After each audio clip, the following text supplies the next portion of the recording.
الحمدللہ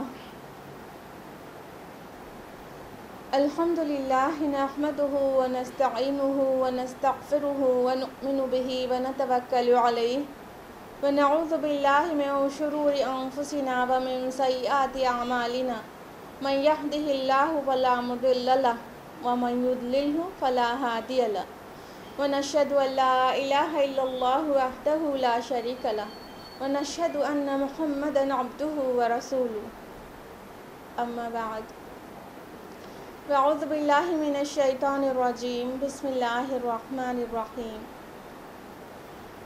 یا ایھا الناس قد جاءتکم موعظۃ من ربکم وشفاء لما فی الصدور وہدی ورحمۃ للمؤمنین بسم اللہ الرحمن الرحیم رب اشرح لی صدری ویسر لی امری واحلل عقدۃ من لسانی یفقہوا قولی۔ میری عزیز بہنوں، درس قرآن مجید میں آپ سبھی کا تہہ دل سے خیر مقدم ہے۔ السلام علیکم ورحمۃ اللہ وبرکاتہ۔ اللہ رب العالمین کی ذات بابرکات سے یہ امید ہے کہ آپ سبھی بخیر و عافیت ہوں گی، اپنے گھروں پر محفوظ ہوں گی، اور اللہ تعالیٰ کرے کہ آپ محفوظ رہیں۔ اللہ تعالیٰ آپ کو کووڈ-19 اور دیگر مہلک امراض سے محفوظ رکھے۔ اللہ تعالیٰ آپ کے ایمان اور آپ کے اعمال صالحات میں اضافہ کرے۔ اللہ تعالیٰ آپ سے راضی ہو جائے اور دنیا اور آخرت دونوں کی سربلندی آپ کو نصیب کرے، آمین۔ ہم لوگ درس قرآن مجید کی طرف بڑھتے ہیں، اور درس قرآن مجید میں کون سی سورہ چل رہی تھی؟ جی ہاں، سورۃ الکہف۔ تو سورہ کہف کی آیت نمبر 26 تک ہم لوگ لاسٹ ویک کمپلیٹ کر چکے تھے نا۔ تو آج ہم لوگ سورہ کہف کی آیت نمبر 27 سے 31 تک انشاءاللہ کریں گے، لیکن جیسے کہ معمول ہے کہ لاسٹ ویک کا ریویژن دیتے ہیں آپ کو، تو فٹافٹ ایک کوئک ریویژن ہو جائے۔ لاسٹ ویک ہم لوگوں نے سورۃ الکہف کی آیت نمبر 19 سے لے کے 26 تک جانا تھا، تو 19 سے 26 تک کا ریویژن کرائیں گے، جو کہ اصحاب کہف کا واقعہ چل رہا تھا۔ تو آیت نمبر 19 ہے، ترجمے سے کام چلے گا۔ اعوذ باللہ من الشیطان الرجیم، بسم اللہ الرحمن الرحیم۔ اور اسی طرح ہم نے اٹھایا انہیں تاکہ وہ آپس میں ایک دوسرے سے پوچھیں۔ ان میں سے ایک کہنے والے نے کہا کہ تم کتنا عرصہ یہاں رہے ہوگے؟ تو کچھ بولے کہ ہم رہے 1 دن یا 1 دن سے کچھ کم۔ تو دوسرے بولے کہ تمہارا رب ہی خوب جانے کہ تم کتنا عرصہ رہے ہو۔ اب تم بھیجو اپنے میں سے ایک ساتھی کو اپنے اس چاندی کے سکے کے ساتھ شہر کی طرف، تو وہ دیکھے گا کہ شہر کے کس حصے سے زیادہ پاکیزہ کھانا ملتا ہے، اور وہ وہاں سے تمہارے لیے کچھ کھانا لے آئے، اور وہ نرمی کا معاملہ کرے اور وہ آگاہ نہ کر دے تمہارے بارے میں کسی کو۔ یعنی جو اصحاب کہف جب جاگے سینکڑوں سال سونے کے بعد، تو وہ جو جس دور میں وہ سوئے تھے وہ ڈیشیس کا دور تھا، کنگ ڈیشیس کا، لیکن کانسٹنٹائن کے حکومت میں کانسٹنٹائن نے عیسائیت قبول کر لی، تو پوری رومن امپائر عیسائی ہو گئی۔ تو یہ لوگ جب اٹھے تھے تو کنگ تھیوڈوسس کے دور میں اٹھے تھے، اور تب تک رومن امپائر عیسائی ہو چکی تھی، جبکہ جب وہ سوئے تھے تو وہاں پر بت پرستی تھی اور شرک تھا رومن امپائر میں۔ تو جب اٹھے تو وہ عیسائی مملکت میں اٹھے تھے۔ تو بہرحال ان لوگوں نے کہا کہ ہم لوگوں کو بھوک لگی ہے، تو کھانا کھانے کے لیے ایک کو بھیجنا پلان ہوا۔ آیت نمبر 20 میں ہے، کیونکہ اگر انہوں نے تم پر قابو پا لیا تو تمہیں سنسار کر دیں گے یا تمہیں واپس لے جائیں گے اپنے دین میں، اور تب تو تم کبھی فلاح نہیں پا سکو گے۔ کیونکہ وہ لوگ لوگوں کو بتانے سے اس لیے ڈر رہے تھے، کیونکہ انہیں تو نہیں پتہ تھا نا کہ اب وہ اٹھ رہے ہیں، تو وہ عیسائی مملکت میں اٹھ رہے ہیں اور سب لوگ عیسائی ہو چکے ہیں، ان کے دین پر آ چکے ہیں جو اصحاب کہف کا دین تھا۔ تو وہ سمجھ رہے تھے کہ اگر کسی نے ہمارا پتہ پا لیا تو پھر ہم کو تو پھر مرنا طے ہے، اور یا تو پھر ان کے دین میں واپس جانا ہوگا، یعنی شرک کرنا ہوگا، اور شرک کرنے کے بعد تو کبھی بھی فلاح نہیں پا سکتے۔ آیت نمبر 21 میں ہے کہ اور اس طرح ہم نے اطلاع کر دیا لوگوں کو ان پر تاکہ وہ جان لے کہ اللہ کا وعدہ سچا ہے اور یہ کہ قیامت کے بارے میں ہرگز کوئی شک نہیں۔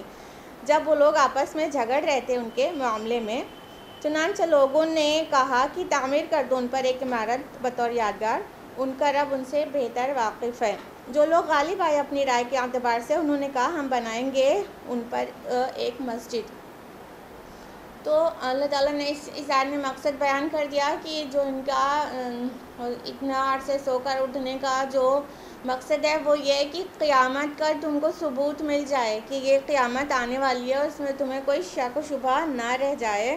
لیکن کیا ہے کہ نتائج غلط نکال لیا لوگوں نے، اور جو مقصد تھا ان کی توحید اور آخرت کی دلیل تھی اس میں، وہ مقصد کو چھوڑ کر وہ بحث مباحثے میں پڑ گئے کہ مسجد بنائیں یا عمارت بنائیں یہاں پر جہاں پہ اصحاب کہف ہیں۔ کیونکہ جب وہ لوگ واپس ان کی طرف انہوں نے اپروچ کیا تو وہ لوگ واپس غار میں جا کر لیٹ گئے، پھر اللہ تعالیٰ نے ان پر موت طاری کر دی تھی۔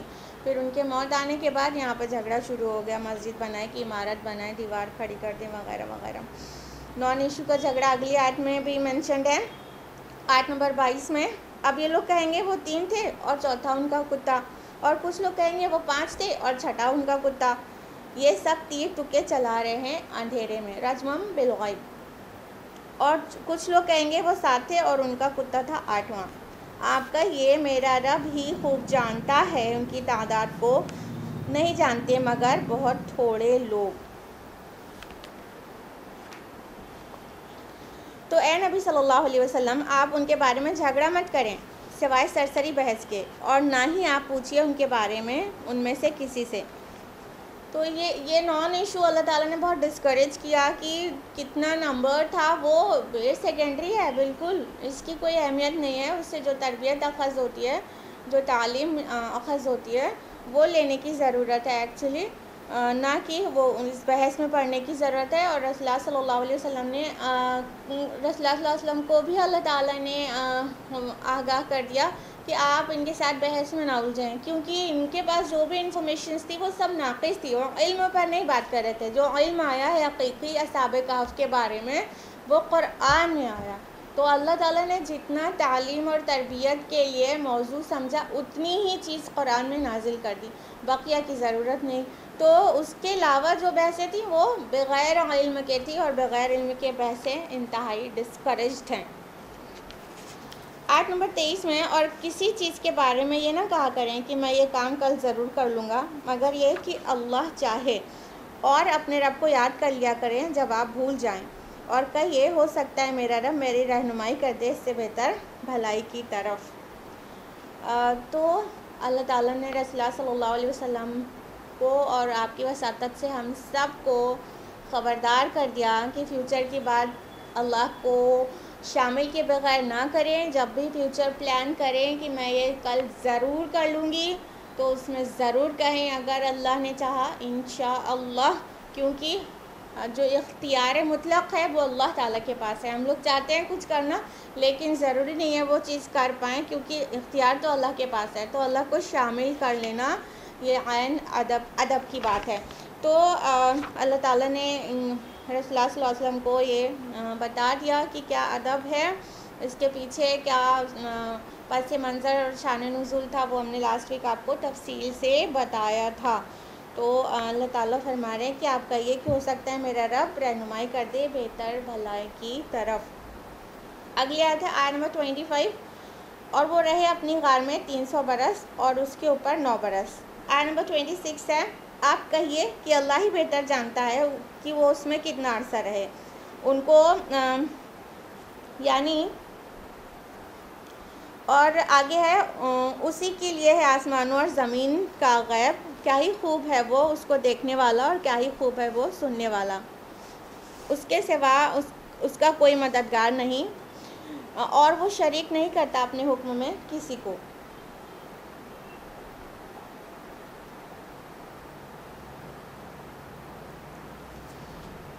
تو اللہ تعالیٰ نے اصحاب کہف کے بارے میں جو آخری بات کہی ہے وہ یہ کہی کہ وہ کہیں گے کہ 300 برس تھے یا 309 برس تھے، لیکن ابن عباس اور ابن مسعود کی روایت ہے کہ یہ اسی کو ڈسکریج کرتے ہوئے کہا جا رہا ہے جو پیچھے آیا ہے، جو نمبرز پہ بحث چل رہی تھی، 3 تھے، 5 تھے کہ 7 تھے، تو اسی طرح کے انداز میں یہ بھی بات کہی جا رہی ہے کہ کتنا عرصہ رہے. یہ بھی سیکنڈری بات ہے، کیونکہ اگر یہ قرآن کی بات ہوتی کہ وہ 300 یا 309 سال رہے ہیں، تو پھر اگلی یہ والی آیت ہونے کی ضرورت نہیں تھی. قُلِ اللّٰهُ أَعْلَمُ بِمَا لَبِثُوا، اللہ ہی جانتا ہے وہ کتنا عرصہ رہے. کہنے کا مطلب کہ یہ لوگوں کی بحثوں کو یہاں پر کوٹ کیا گیا ہے، نہ کہ قرآن کا اپنے الفاظ ہیں. تو اللہ تعالیٰ فرما رہے ہیں کہ اللہ تعالیٰ اپنے حکم میں کسی کو بھی شریک نہیں کرتا. یہ تھا لاسٹ ویک کا ریویژن. اب ہم لوگ فوراً آج کا جو درس قرآن ہے وہ سٹارٹ کریں گے آیت نمبر 27 آنورڈز. اعوذ باللہ من الشیطان الرجیم، بسم اللہ الرحمن الرحیم. وَاتْلُ مَا أُوحِيَ إِلَيْكَ مِنْ كِتَابِ رَبِّكَ، اور اے نبی صلی اللہ علیہ وسلم آپ تلاوت کیجئے جو آپ کی طرف وحی کی گئی ہے آپ کے رب کی طرف سے کتاب میں سے. لا مبدل لکلماتہ وَلَن تَجِدَ مِن دُونِهِ مُلْتَحَدًا، اس کی باتوں کو کوئی بدلنے والا نہیں اور آپ نہیں پائیں گے اس کے سوا کوئی جائے پناہ. اب اللہ سبحانہ وتعالیٰ فرما رہے ہیں کہ اے نبی صلی اللہ علیہ وسلم آپ اللہ کی کتاب کی تلاوت کیجئے جو اللہ تعالیٰ نے آپ کی طرف نازل کی ہے. یہ کیا ہے؟ ان پرابلمس کا سلوشن ہے. جس طرح اصحاب کہف کو اللہ تعالیٰ نے ان کی پرابلم میں کہف کو، غار کو ان کا ایک سلوشن بنا دیا کہ وہ وہاں جا کے پناہ لے لیں، اسی طرح اب امت محمد صلی اللہ علیہ وسلم کو بتایا جا رہا ہے کہ تمہارے لیے وہ کہف، وہ غار، وہ جائے پناہ قرآن ہے.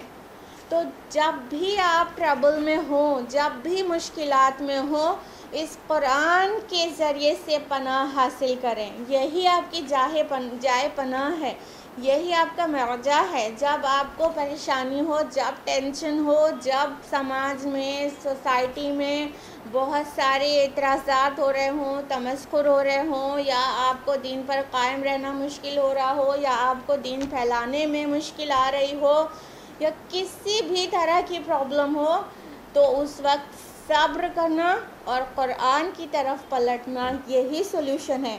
تو اللہ تعالیٰ اپنے نبی صلی اللہ علیہ وسلم سے فرما رہے کہ اے نبی آپ قرآن کی تلاوت کیجئے، قرآن کی آیات کی تلاوت کیجئے جو آپ کی طرف وحی کی گئی ہے اس کتاب میں.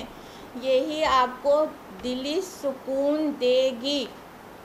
یہی کتاب ہے، کیونکہ یہ کتاب اللہ کی طرف سے ہے اور اللہ کے ذکر سے ہی دلوں کو اطمینان نصیب ہوتا ہے. اللہ تعالیٰ نے واضح فرمانا سورہ رعد میں، سورہ نمبر 13 آیت نمبر 28 میں، الا بذکر اللہ تطمئن القلوب، کہ سن لو، جان لو، اللہ کے ذکر سے ہی دلوں کو اطمینان نصیب ہوتا ہے.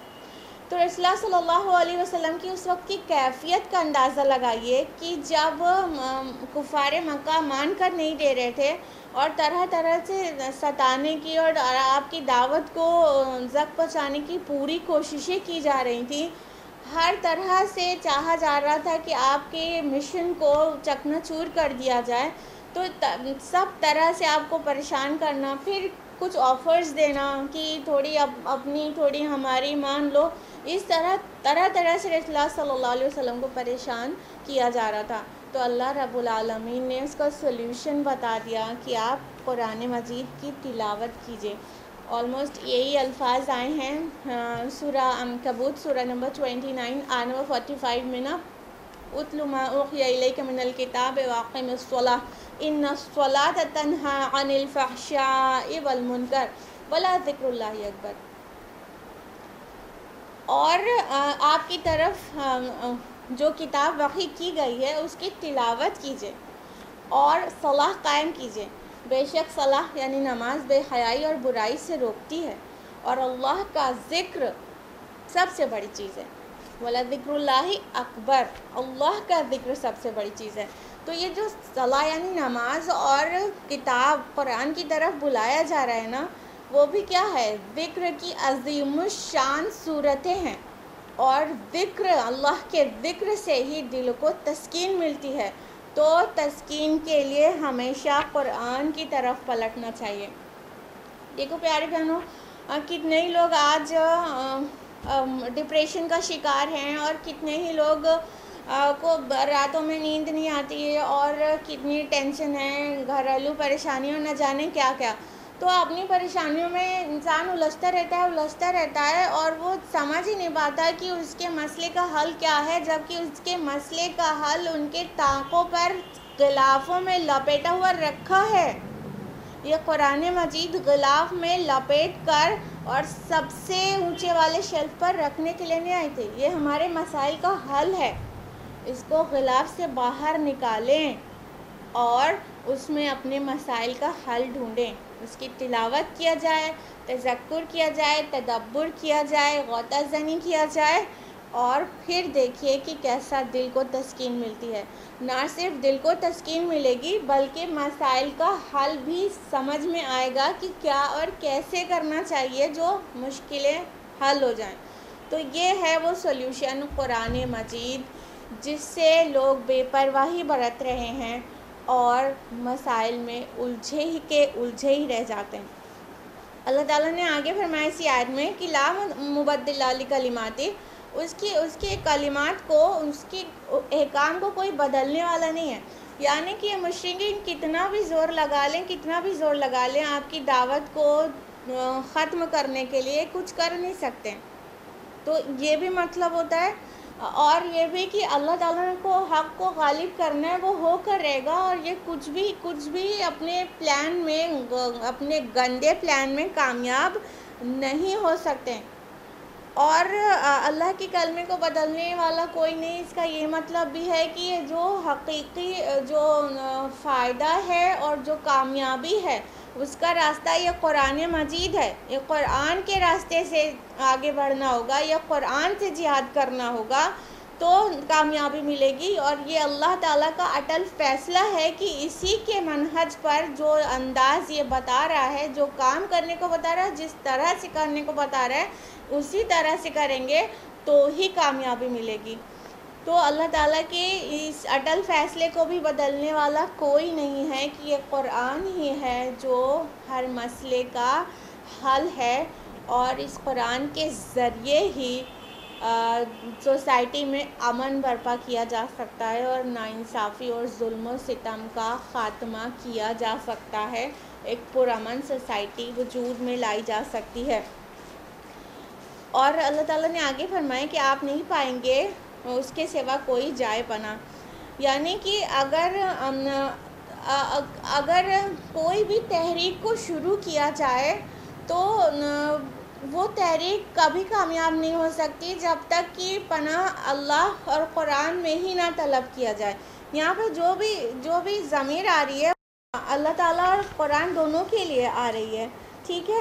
تو جائے پناہ اللہ تعالیٰ ہے، اور جائے پناہ قرآن بھی ہے۔ مطلب یہیں سے ہمیں نکالنا ہے مسئلے کا حل۔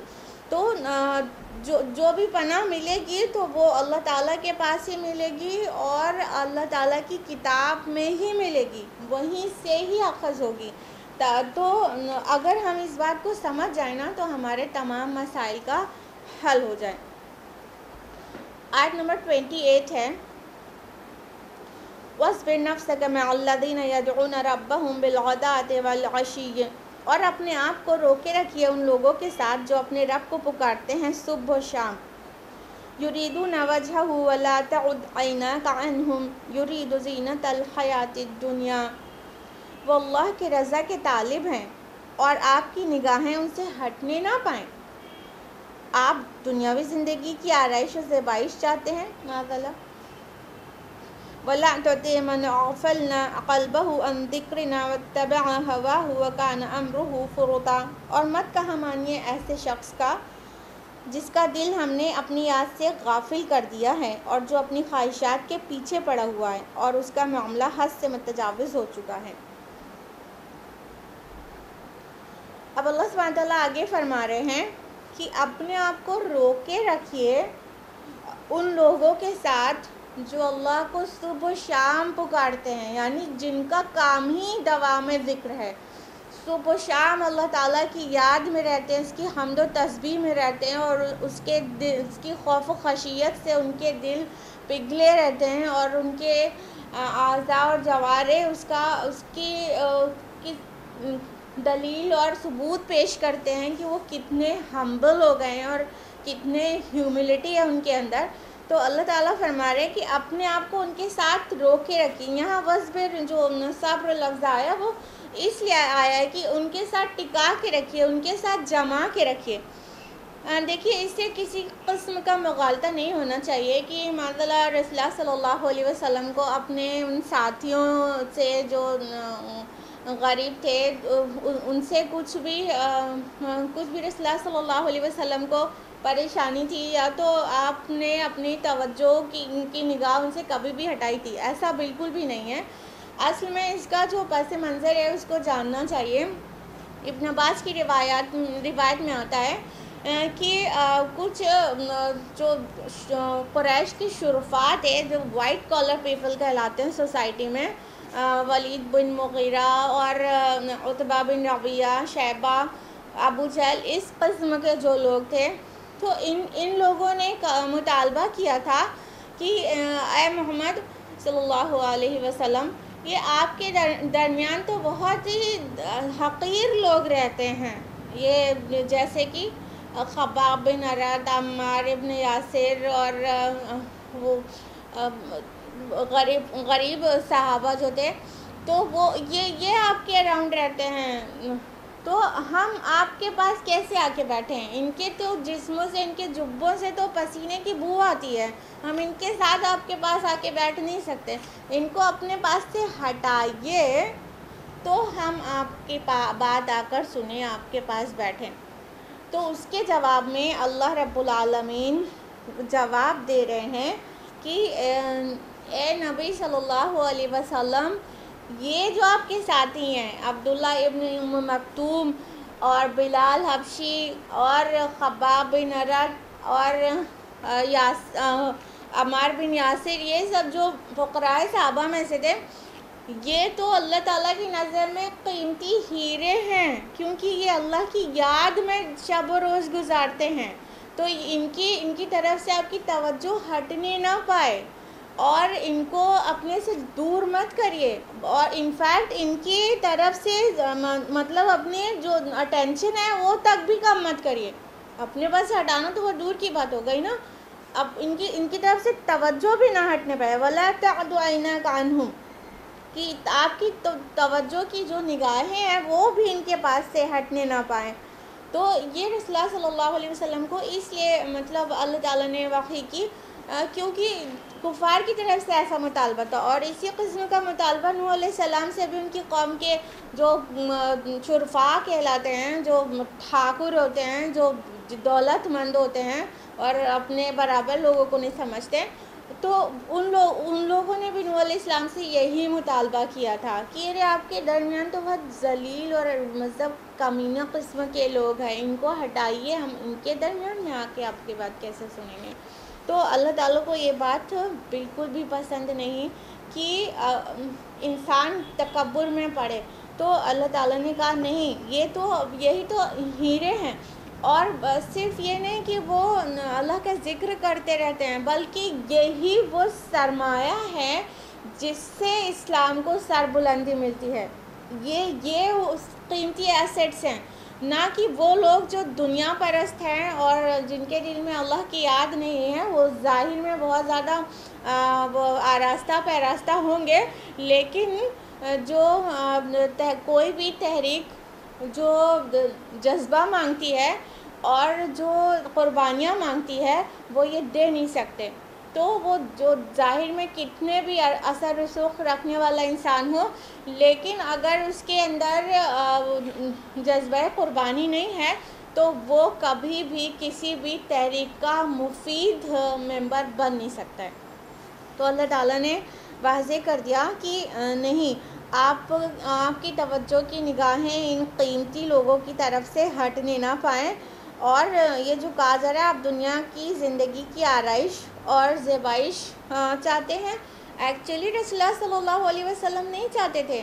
دیکھیے کئی بار ایسا ہوتا ہے کہ قرآن حکیم میں کچھ بات ایسا لگتا ہے ایڈریس رسول اللہ سے ہے، لیکن وہ انڈائریکٹ میں ہمیں بتانا مطلوب ہوتا ہے، ہمیں اور آپ کو، اور کفار کو یہ سنانا مطلوب ہوتا ہے کہ تم یہ نہ سمجھ لینا کہ تمہارے چال کامیاب ہو جائے گی، یا تم جو چاہتے ہو وہ ڈیزائر تمہاری اس کی پیروی کرے گا ہمارا رسول۔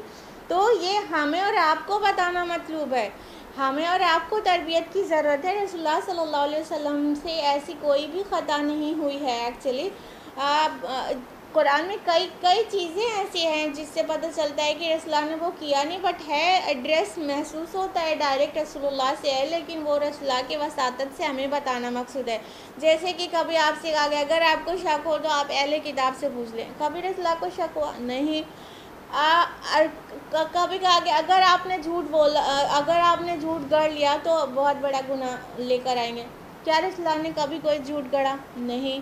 تو یہ اس طرح سے کئی بار ایڈریس رسول اللہ صلی اللہ علیہ وسلم سے ہے قرآن مجید میں، لیکن ایکچولی رسول اللہ نے اس کا ارتکاب نہیں کیا ہے۔ تو فرمایا کہ آپ دنیا کی آرائش اور زیبائش چاہتے ہیں، تو ایکچولی رسول اللہ آرائش اور زیبائش دنیا کی نہیں چاہتے تھے، بلکہ لوگوں کو یہ خیال ہونے لگتا اگر آپ کی توجہ کی نگاہ تھوڑی سی بھی غریب صحابہ سے، فقراء صحابہ سے ہٹتی تو لوگوں کو لگتا کہ رسول بھی ادھر ہی دیکھ رہا ہے دنیا کی طرف۔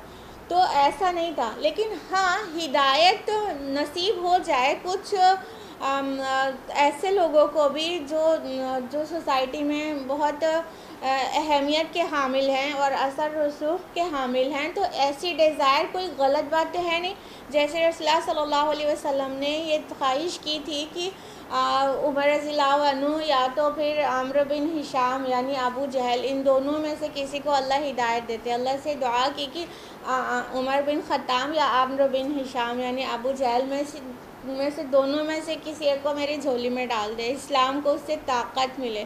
تو یہ ڈیزائر کچھ عجیب تو ہے نہیں، یہ تو بہت پازیٹیو بات ہے کہ جب کوئی اثر رسوخ والا انسان دین کے تحریک کا حصہ بنتا ہے تو اس سے کئی فائدے ہوتے ہیں، جیسے کہ حضرت عمر رضی اللہ عنہ، حضرت حمزہ رضی اللہ عنہ جب یہ ایمان لائے تو مسلمانوں کو کافی تقویت ملی، اور جتنا ستائے جا رہے تھے اس میں کافی کمی آ گئی، اور اب آرام سے وہ لوگ کھلے عام نماز پڑھ سکتے تھے، پہلے وہ کھلے عام صلاح نہیں پڑھ سکتے تھے۔ تو اس طرح سے کچھ تقویت تو ملتی ہے۔ تو رسول سے لے کے ہر داعی کا یہ مطلب انٹینشن ہوتا ہے کہیں نہ کہیں کہ کچھ مطلب اثر رسوخ والے لوگ، کچھ وائٹ کالر پیپل بھی اپنی تحریک کا حصہ بن جائیں، تو اس سے یہ تحریک کو ہی کچھ فائدہ مل جائے، اور ذاتی فائدہ ان سے درکار نہیں ہوتا ہے، تحریک کو ہی فائدہ درکار ہوتا ہے۔ تو ایسا سوچنا کچھ بھی حرج کی بات نہیں ہے، لیکن پھر بھی اللہ تعالیٰ نے ٹوک دیا، اللہ تعالیٰ نے تربیت کر دیا، کیونکہ حقیقت حال یہ ہے کہ اصل فائدہ یہ لوگ دینے والے نہیں ہوتے ہیں۔ اصل جو فائدہ ہے، جو اصل مدد ہے، وہ اللہ کی طرف سے آتی ہے، اور جو تحریک کو کامیاب بناتے ہیں لوگ، وہ جن کے ایمان پختہ ہوتے ہیں وہ بناتے ہیں، یہ صرف ظاہر والے لوگ نہیں بناتے۔ تو اللہ تعالیٰ نے فرمایا کہ اور آپ مت کہا مانیے ایسے شخص کا جس کا دل ہم نے اپنی یاد سے غافل کر دیا ہے، اور وہ اپنی خواہشات کے پیچھے پڑا، اور اس کے اپنے معاملے میں وہ حد سے گزر چکا ہے، افراط و تفرید کا شکار ہے۔ یعنی کہ ولا تطیع آیا ہے اور نہیں اطاعت کیجیے۔ اطاعت لفظ کئی بار مشورہ ماننے کے معنی میں بھی آتا ہے، صرف یہ نہیں ہے کہ وہ مطلب آرڈرز کو اوبے کرنے کے معنی میں آتا ہے، بلکہ مشورہ ماننے اور کہا مان لینے کے اس میں میننگ میں بھی آ جاتا ہے۔ تو اللہ تعالیٰ فرما رہے ہیں کہ کسی ایسے شخص کی مت مان لیجیے گا جس کا دل ہم نے اپنی یاد سے غافل کر دیا ہے۔ یہ ابو جہل ہوں گے، ابو جہل ولید بن مغیرہ ہوں گے اپنے گھر کے، لیکن ان کی حقیقت یہ ہے کہ یہ اللہ کی یاد سے بالکل غافل ہیں. تو اللہ تعالیٰ نے ان کو بالکل مطلب بالکل چھوڑ دیا ہے گمراہی میں بھٹکتا ہوا. تو آپ ان کی طرف توجہ مت کریے گا، بلکہ یہ تو باغی ہیں اللہ تعالیٰ کے. اور جب انسان اللہ تعالیٰ کی یاد سے غافل ہو جاتا ہے تو وہ اپنی گمراہی میں اور گہرا اور گہرا اور گہرا اترتا چلا جاتا ہے. قرآن مجید میں اللہ تعالیٰ نے سورہ حشر سورہ نمبر 59 آیت نمبر 19 میں فرمایا نا، وَلَا تَكُونُوا كَالَّذِينَ نَسُوا اللَّهَ فَأَنسَاهُمْ أَنفُسَهُمْ أُولَئِكَ هُمُ الْفَاسِقُونَ. اور اس شخص کی طرح نہ ہو جانا جس نے اللہ کو بھلا دیا تو اللہ نے اس کو اپنی آپ سے غافل کر دیا، اور یہی فاسق لوگ ہیں. تو جو بھی اللہ تعالیٰ کو بھلا دیتا ہے، اللہ تعالیٰ اس کو اس کی تمام حقیقتوں سے غافل کر دیتا ہے. یعنی اس کی روحانی حقیقت، اس کی ایمانی حقیقت، جو اس کے اندر جو اصل ہے اس سے غافل کر دیتا ہے. تو اللہ تعالیٰ کی یاد سے غافل جو بھی ہوتا ہے وہ شیطان کا نوالا بن جاتا ہے. شیطان اس کا محاصرہ کر لیتا ہے اور اسے راہ راست سے بھٹکا دیتا ہے، اور اس کے اندر جو اس کا روحانی وجود ہے، جو اصل وجود ہے، اس سے بھلا دیتا ہے.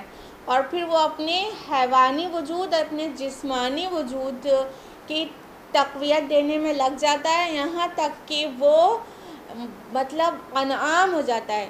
اولئک کالانعام، یہ چوپائے ہیں، چوپائے، بل ہم اضل، بلکہ اس سے بھی زیادہ گمراہ. تو پھر انسان اس گمراہی کی سطح پر آ جاتا ہے کہ وہ چوپایوں سے بھی بدتر ہو جاتا ہے.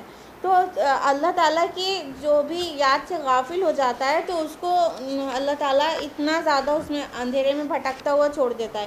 تو فرمایا کہ یہ ولید بن مغیرہ اور عتبہ اور شیبہ، یہ لوگ تو صرف دیکھنے کے ہیں، ان کی حقیقت یہ ہے کہ یہ اللہ کی یاد سے بالکل غافل ہیں اور خواہش نفس کے پیروکار ہیں.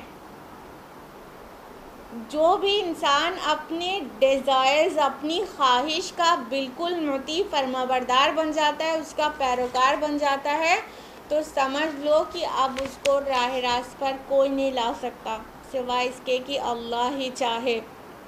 فرمایا یہ بھی ایک کائنڈ آف شرک ہے. ڈو یو نو، اللہ تعالیٰ نے فرمایا قرآن حکیم میں ہی سورہ فرقان سورہ نمبر 25 آیت نمبر 43 میں کہ ارأیت من اتخذ الہہ ہواہ، کیا آپ نے اس کو نہیں دیکھا جس نے اپنے خواہش نفس کو اپنا معبود بنا لیا ہے. یعنی نفس میں جو کچھ بھی ابھرے، جو بھی ہوا ہے، جو بھی خواہشات ہیں نفس میں، اس کو ہر ایک کو مان لینا، چاہے وہ جائز ہو چاہے ناجائز، چاہے حلال ہو چاہے حرام. تو یہ کیسے مطلب جسٹیفیبل ہے؟ ہرگز بھی نہیں. اگر انسان کا زنا کی خواہش ہوگی تو زنا کرے گا کیا؟ اگر انسان کی قتل کی خواہش ہوگی تو وہ کرے گا کیا؟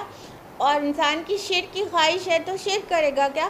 نفس میں جو بھی خواہش ابھرے اور اس کو پوری طرح سے اوبے کرنا، اس کے آگے ہاتھ جوڑ کر کھڑے ہو جانا ایک کائنڈ آف شرک ہے. کیونکہ کہا گیا تو جس نے اپنی خواہش نفس کو اپنا معبود بنا لیا ہے. یہ جگہ معبود کی ہے نا، اللہ تعالیٰ کی ہے نا، کہ اس کی وہ جو بھی آرڈر دے سارے تسلیم خم ہو جائے.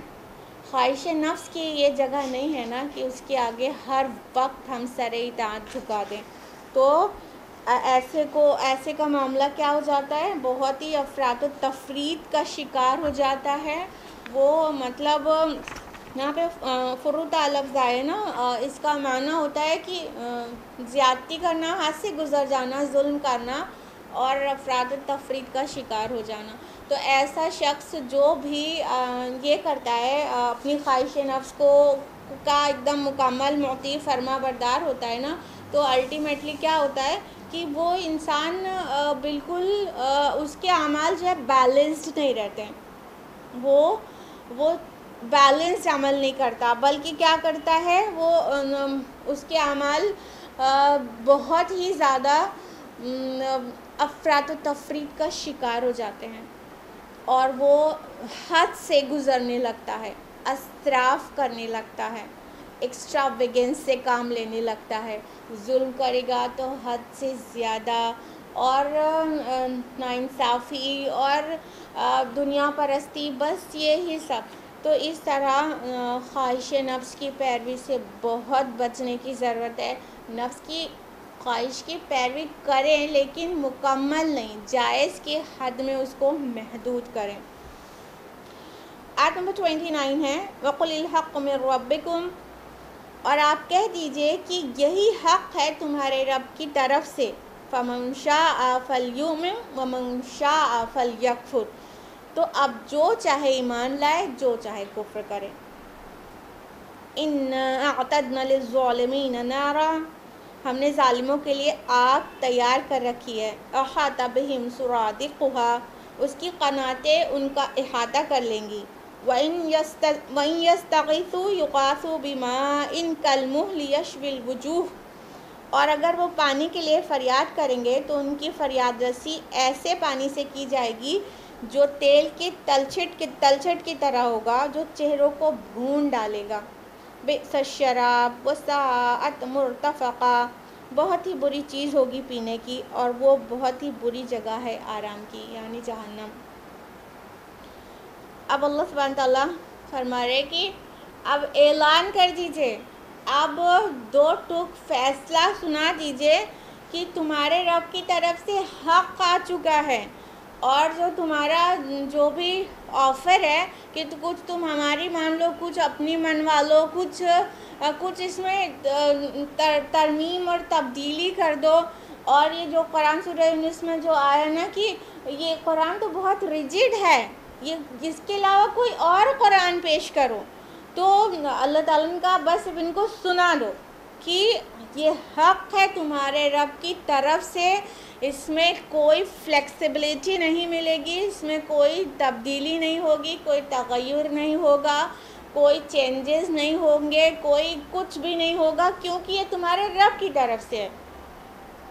اگر محمد رسول اللہ کی طرف سے ہوتا تو گنجائش بنتی نا کہ یہ نہیں وہ پیش کر دیا جائے، لیکن یہ اللہ تعالیٰ نے واضح کر دیا کہ یہ محمد صلی اللہ علیہ وسلم یہ آپ کی چیز نہیں ہے، بتا دیجئے ان سے کہ یہ میرے رب کی طرف سے ہے، تو تمہارے رب کی طرف سے جو حق ہے وہ حق وہی رہے گا، اور کچھ اور بات حق کے ساتھ ملانے کی مجھے طاقت نہیں ہے، اور نہ ہی میں ایسا کر سکتا ہوں۔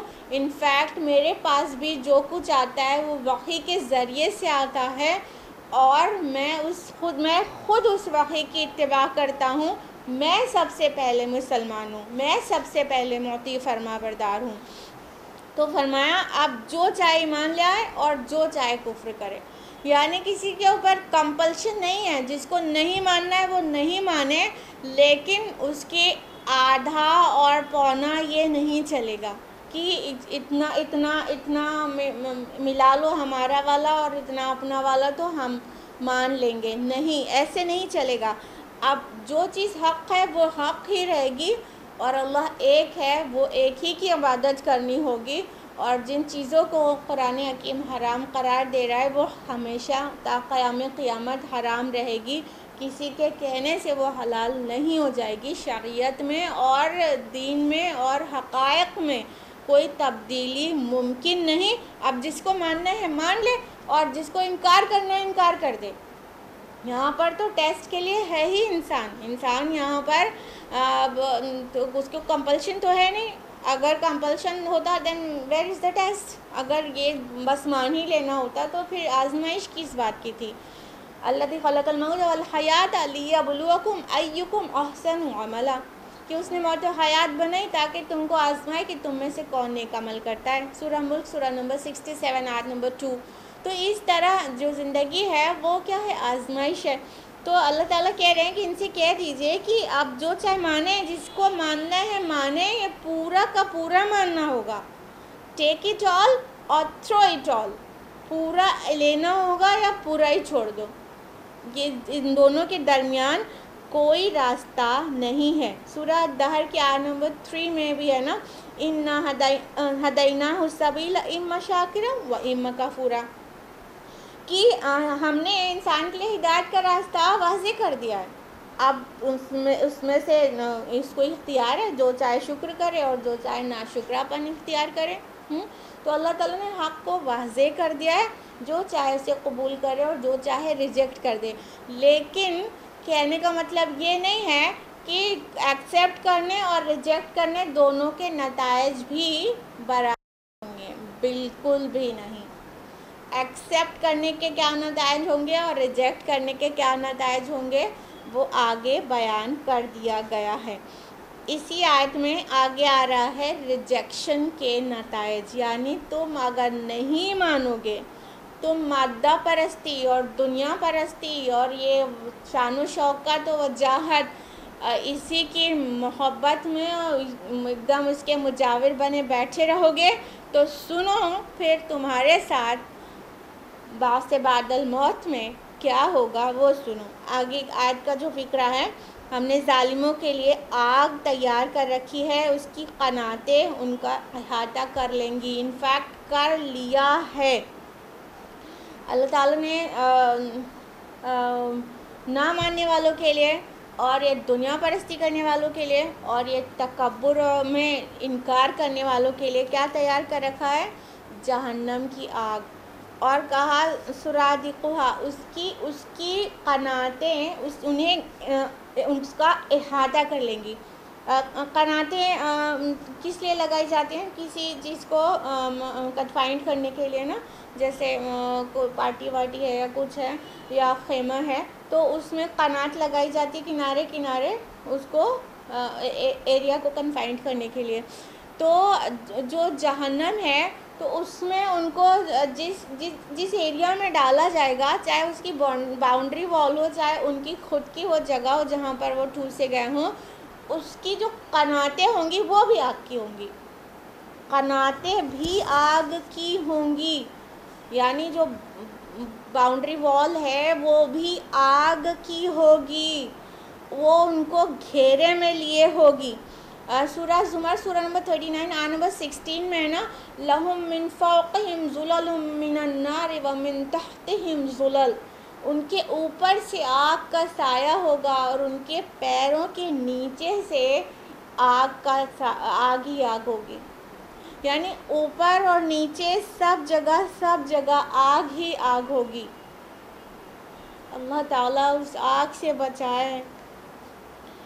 آگے فرمایا وَإِن يَسْتَغِيثُوا يُغَاثُوا بِمَاءٍ كَالْمُهْلِ يَشْوِي الْوُجُوهَ، اور اگر وہ پانی کے لیے فریاد کریں گے، کچھ پینے کے لیے، جب آگ ہے تو کیا مطلب بہت ہی گرمی، بہت شدت، گلا خشک ہونا، گلے میں کانٹا بن جانا اور ٹیمپریچر کا بڑھ جانے کے بعد باڈی کے فلوئڈز کا سوکھنے لگنا، جس کی وجہ سے پیاس اپنی انتہا کو پہنچی ہوگی.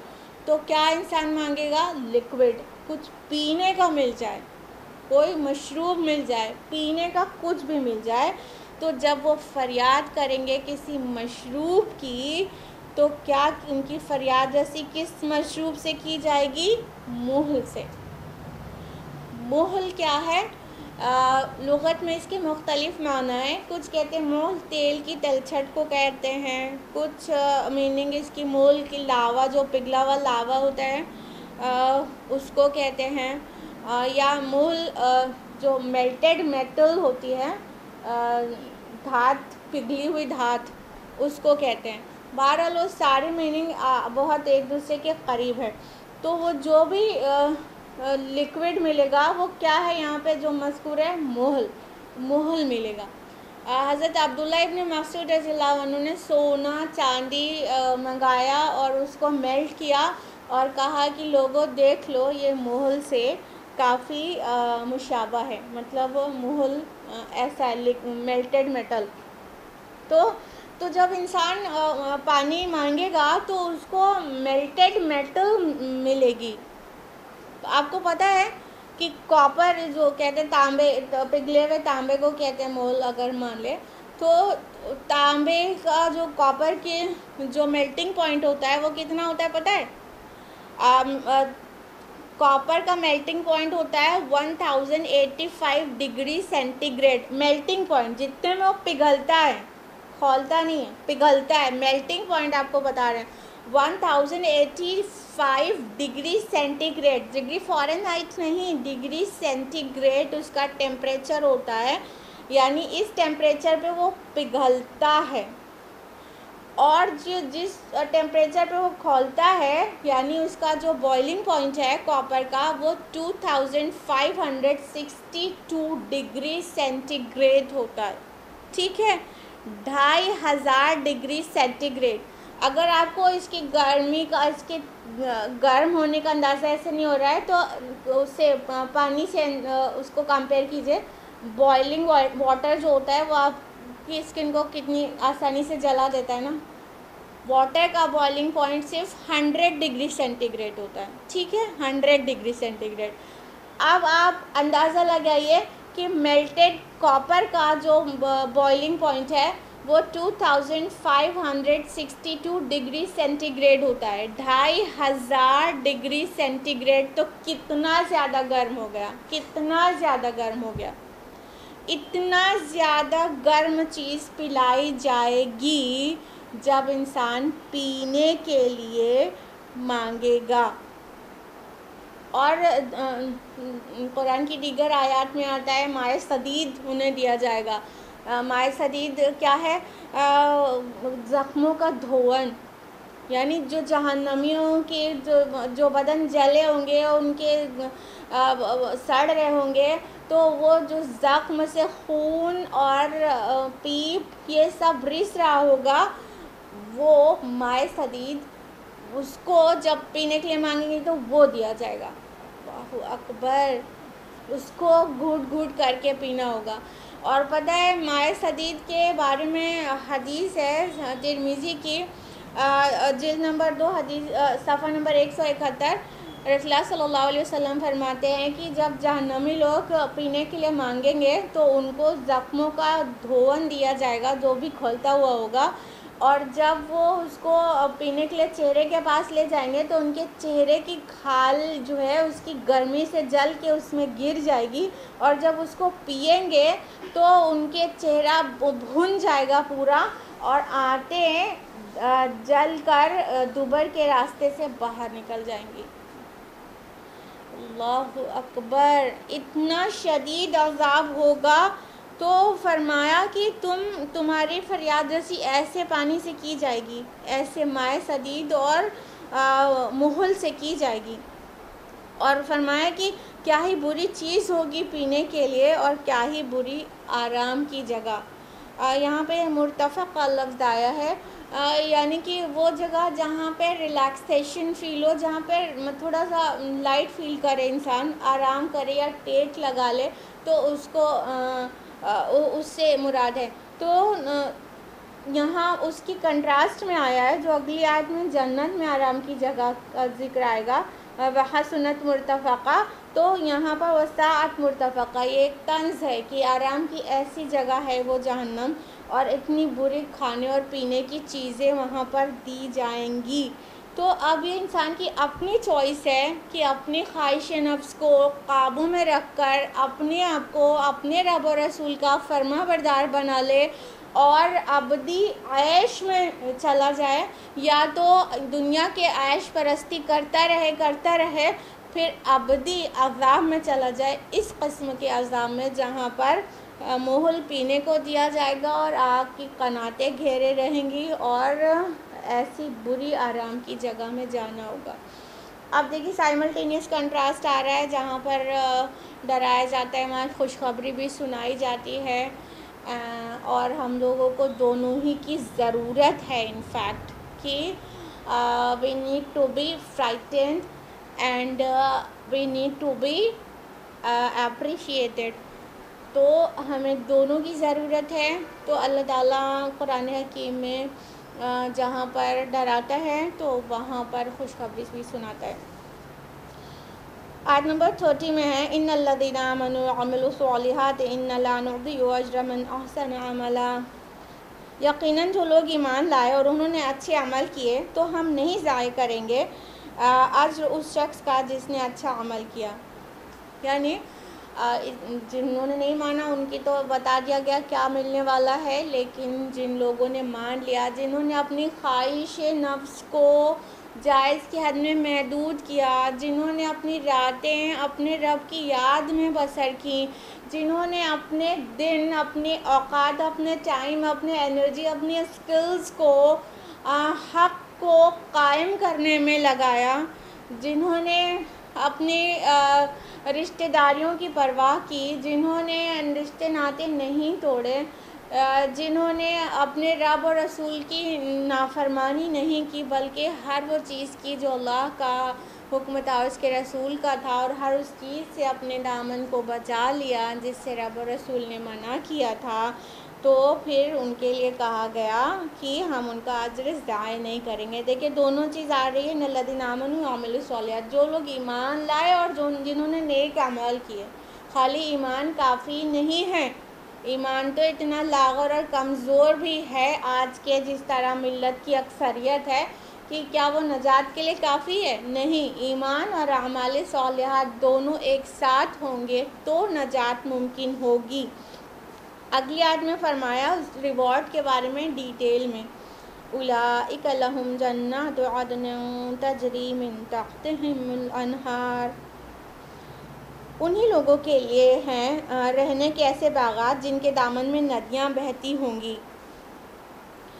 یحلون فیہا من اساور من ذہب ویلبسون ثیابا خضرا من سندس واستبرق، انہیں پہنائے جائیں گے ان میں سونے کے کنگن، اور وہ پہنیں گے سبز رنگ کے کپڑے باریک ریشم کے اور موٹے ریشم کے.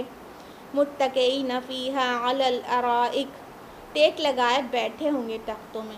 نعم الثواب، کیا ہی اچھا بدلہ ہوگا. وحسنت مرتفقہ، اور کیا ہی خوب آرام کی جگہ. اب اللہ تعالیٰ فرما رہے ہیں جو لوگ ایمان لائے اور نیک اعمال کیے ان کو کیا ریوارڈ دیں گے، تو ان کے لیے فرمایا ایسے باغات ہوں گے جن کے دامن میں ندیاں بہتی ہوں گی، جن کے نیچے نہریں بہتی ہوں گی. دیکھیں انسان کے دنیا میں بھی جو عیش کا جو تصور ہے نا، عیش لفظ تھوڑا سا نیگیٹیوٹی لیے رہتا ہے، لیکن جو انسان جو چیزیں پسند کرتا ہے نا، وہ اس کو کہہ سکتے ہیں اگر پوری طرح سے اس کو اب بروے کار لیا ہے تو کہتے ہیں عیش کر رہا ہے. تو عیش کے جو تصورات ہیں نا، تو اللہ تعالیٰ نے دنیا میں تو اس سے تھوڑا ڈسکریج کیا ہے، لیکن جنت میں وہ ساری چیز اللہ نے خود جمع کر دی ہے. ٹھیک ہے، اب دیکھیے کہ انسان دنیا میں جب کسی کہیں مطلب گھومنے وومنے جاتا ہے تو اس میں کیا کیا چیزیں وہ پسند کرتا ہے، کہیں اونچائی پر جائے اور نیچے نہریں بہہ رہی ہوں اور ندیاں بہہ رہی ہوں، وہ سین دیکھے تو لطف اندوز ہوتا ہے. یا تو کوئی بڑے بڑے جو ریزورٹس ہوتے ہیں نا، اس میں ان باتوں کا خیال رکھا جاتا ہے کہ وہ اونچائی پر ہوتے ہیں اور وہاں کا جو سین ہوتا ہے وہ یہ کہ کوئی واٹر باڈی اس کے نیچے فلو کر رہی ہوتی ہے. تو جنت میں جو محلات ہوں گے اس کو ایسے ہی مطلب اللہ تعالیٰ نے رکھا ہے جو انسانی آنکھوں کو ایکچولی ٹھنڈک دیتی ہے. تو وہاں پر بھی جو ایک تو گرینری انسان کو پسند ہے تو وہاں گارڈن ہے، جنت میں گارڈن ہوتا ہی ہے، تو وہ گارڈن ہے گرین اور فلاورز اینڈ گرینریز، تو اس سے آنکھوں کو ٹھنڈک ملے گی، اور ساتھ میں اونچائی پر ہونا اور پھر نیچے پانی کا بہنا، یہ انسان کو ایک خوبصورت سین لگتا ہے اور اس سے اس کو ٹھنڈک نصیب ہوتی ہے. تو وہاں پر ایسے باغات ہوں گے اور ایسے محلات ہوں گے جو اونچائی پر ہوں گے اور نیچے اس کے ندیاں بہہ رہی ہوں گی، اور جس کو دیکھ کر ان کی آنکھیں ٹھنڈی ہوں گی. اور پھر انہیں کیا پہنایا جائے گا؟ سونے کا کنگن.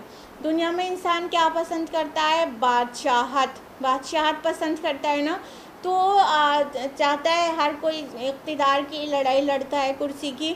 تو جو جنت میں اللہ تعالیٰ بادشاہت نصیب کرے گا۔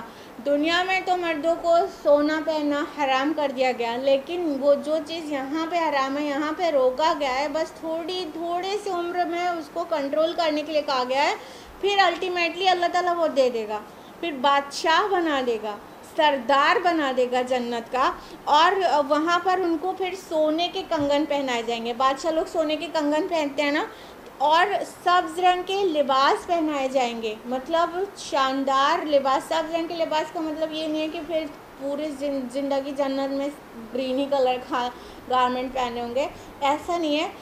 ایک مطلب اہل عرب کی جو معروبات ان کے لیے تھے، جو ان کے ڈریس تھے، اس کے حساب سے قرآن میں جنت کی منظر کشی کی گئی ہے۔ ادروائز یہ جنت ایسی نہیں ہے جیسی قرآن میں منشن کر دی گئی، اس سے بہت بالا تر ہے۔ وہ سب کچھ نہیں بیان کیا گیا قرآن میں، اس کی ایک جھلک ہے، وہ بھی ان کے مزاج، ان کے لطف کے حساب سے، ٹھیک ہے، ان کے ذوق کے حساب سے جو قرآن کے مخاطب اول تھے۔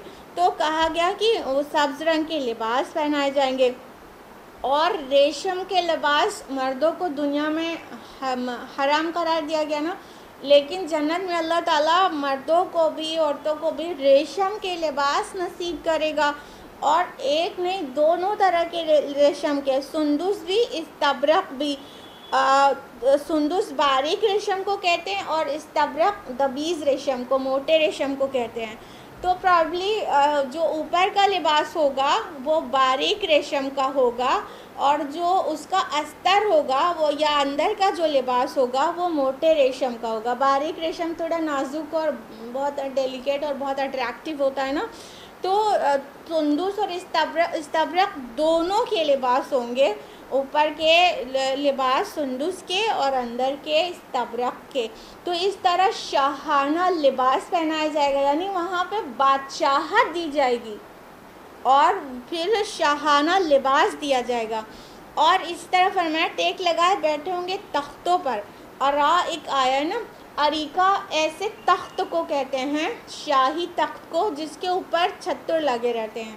تو جیسے بادشاہ لوگ ایسے چھتر لگے ہوئے تخت پر بیٹھتے ہیں نا، تو ویسے تخت کا ایک امیجنیشن مطلب بنائیے کہ مطلب کتنا شاندار ہوگا، اور وہ تخت اس کے اوپر بھی شیلٹر ہے، اور نیچے مطلب موتی اور ہیرے اور جواہرات سے وہ سجا ہوا ہے، اس پر ٹیک لگائے ہوئے آرام سے بیٹھے ہوں گے۔ مطلب یہ ایک منظر کشی کی گئی ہے، مطلب بادشاہوں کی عائش کی جو دنیا میں کر لیتے ہیں۔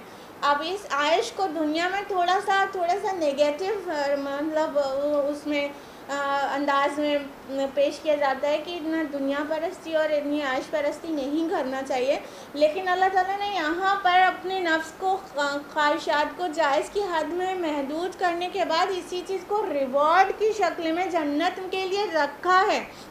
یہاں پہ شراب منع کی گئی ہے، وہاں پہ شرابن طہورا پلائی جائے گی، پاک شراب پلائی جائے گی۔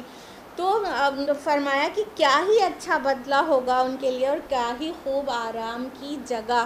ایکچولی آرام کی جگہ وہی ہے، جہنم نہیں ہے، لیکن اس کے کنٹراسٹ بیان کرنے کے لیے وساعت مرتفقہ، اس سے پہلے والی آیت میں 29 میں بھی آیا گیا تھا، 31 میں آیا وحسنت مرتفقہ، کیا ہی اچھی جگہ ہے اور کیا ہی اچھا بدلہ ہے۔ ہم کہتے ہیں کہ کون سا بہت بڑا مطالبہ کر لیا گیا، ایک بہت مختصر زندگی میں اللہ تعالیٰ نے آزمایا ہے، اور ایک بہت بڑی ابدی زندگی میں ریوارڈ دینے کے لیے رکھا ہے۔ تو یہ کوئی بھی گھاٹے کا سودا نہیں ہے، بہت فائدے کا سودا ہے کہ یہ جو دنیا کی زندگی ہے اس کی حقارت کو ابھی سمجھ جائیں، کیونکہ اگر یہاں پہ اتنا عیش مل بھی گیا تو بھی وہ حقیر ہی ہوگا نا جنت کے مقابلے میں، اور دوسری بات وہ چھن جانے والا ہوگا، وہ ٹیمپریری ہوگا اور پرماننٹ نہیں ہوگا، اور جنت میں جو کچھ ملے گا وہ پرماننٹ ہوگا اور بہت بہتر ہوگا، ٹھیک ہے، اس سے بہت بہتر اور بہت باقی رہنے والا ہوگا۔ تو اس لیے اللہ تعالیٰ سے دعا کریے اور کوشش کیجئے کہ اللہ تعالیٰ دنیا کی جو زندگی اور اس کی جو زیب و زینت ہے اس کو ہمارے اور آپ کی نظر میں ہیچ بنا دے، اور ہم لوگ دوڑ لگا دیں اس ابدی کامیابی کی طرف، اور رب اور رسول کے اتنے فرما بردار ہو جائیں کہ جو الٹیمیٹ ڈیسٹینیشن ہے وہ جنت کی شکل میں بادشاہی بن کے ملے، نہ کہ جہنم کی شکل میں، پنشمنٹ کی شکل میں ملے۔